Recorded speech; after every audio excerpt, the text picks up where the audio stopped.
Well, yung pong, PhilHealth 'no, nagsimula po ito nung sa pag-iikot ko dahil nalaman ko napakarami po nating mga kababayan na yung pangamba, yung hinaing, yung takot, yung 'pag nagkaroon sila ng sakit, wala silang pambayad sa ospital, pambili ng gamot, apektado yung kanilang, kita, ano, mauubos yung ipon, mababawas sa utang. Do'n po nagsimula ito, tapos nalaman ko pa na ang daming hospital po ayaw ng tanggapin yung mga pasyente 'pag pinag-uusapan. Kaya po ito'y ating inimbestigahan at doon nga po siniwalat ko na napakarami pala ng pera ng PhilHealth, 466 billion, naka-invest sa iba't ibang bangko at sa iba't ibang instrumento, no?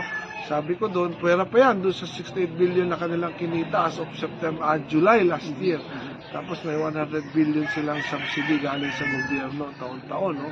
So sabi ko, ito po, unang-una, dapat bayaran nila yung mga hospital agad. 27 billion lang yung utang, no? Para yung serbisyo hindi maapektuhan. Kasi yung pampasweldo ng mga hospital, apektado na rin.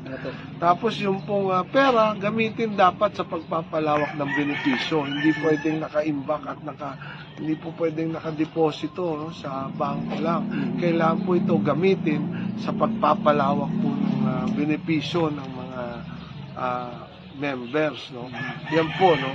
Tapos nalaman ko nga na 13 years na pala na hindi nag-a-adjust ng case rate ng PhilHealth. Ibig sabihin, kung magkano yung deduction 13 years ago, ganun pa rin hanggang ngayon. Yung pong mga, halimbawa, kwarto, 1,000 nung 13 years ago, 300 sa PhilHealth. Ngayon, 300 pa rin yung binabas ng PhilHealth, pero yung kwarto, 2,000 na. Tumataas. So, ang laki ng kailangan bayaran ng mga pasyente na parang hindi na nararamdaman yung PhilHealth. Ganun po ang nangyayari. Kaya, nalaman ko rin na mahigit 8,000 pala itong mga case rate na to. Kung isa-isahin natin ito, na pag-aralan, ay abutin tayo siyam-siyam. Kaya agad-agad akong nag-file ng House Resolution 1407 na nagsasabing itaas muna natin ng across the board ng 30%. Habang titingnan at pag-aralan natin ito. Dahil alam natin, napakaraming sakit po katulad ng cancer, katulad ng sakit sa puso. Kahit doble, triplehin mo ay kulang pa rin.